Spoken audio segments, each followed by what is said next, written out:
राम राम हो अण्णा. राम राम बापू. राम राम. का रे अण्णा, तुझा मका असा दुरून चमचम आणि टवटवीत दिसतो. वाढ पण छान झालेली आहे. तू जे औषध खत पाणी देतो ते तर मी पण देतो माझ्या मकाला, पण माझ्या मकावर असे चांगले परिणाम काही दिसत नाही भाऊ त्याचे. असं का झालं रे? तू काय भाऊ कोणाचं काय ऐकून घेतो? हा, तुझंच गोळा आकलतो तू. अति छान आणि त्याचा बैल रिकामा, अशी गोष्ट आहे तुझी. बापरे, काय झालं रे अण्णा? तू तुझ्या मक्याला खत दिलं का? हो दिलं. अळीनाशक कीटकनाशक मारलं का?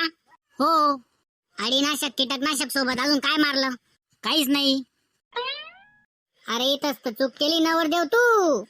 अरे मका पिकासाठी नायडस कंपनीचे इम्पोर्टेड तंत्रज्ञानाने उत्पादित केलेले झिंक ऑक्साईड 39.5% नायझिन हे औषध अळीनाशक व कीटकनाशक सोबत मक्याला फवारणी करताना मारावे. त्याचे रिझल्ट फार छान आहेत. बघ माझा मका. नायझिन. बरं, या औषधाचे फायदे कोणकोणते रे? हे बघ, मक्याची वाढ पूर्णपणे होते. भुट्ट्याचे दाणे खालपासून तर वरपर्यंत एक समान आकाराचे भरतात. जर मक्यामध्ये झिंकची कमतरता असेल तर ती त्वरित भरून निघते. इतके अनन्य साधारण महत्व आहे या नायझिनचे. अरे वा आप्पा, नायझिन हे औषध तर फारच छान आहे. बरं आप्पा, मला सांग, हे आपण शेतात कसे मारायचे रे? याचे प्रमाण काय? हे बघ, फारच सोपं आहे. फवाऱ्याच्या एका पंप मध्ये 15 ml नायझिन टाकायचं आणि द्यायचं रब फवारणी करून या मक्याला. बघ मग कमाल.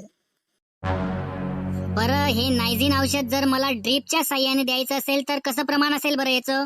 ड्रीपच्या साह्याने नायझिन द्यायचं असेल तर लक्षात ठेव, 1 एकर क्षेत्रासाठी 500 ml नायझिन, एकरी 500 ml.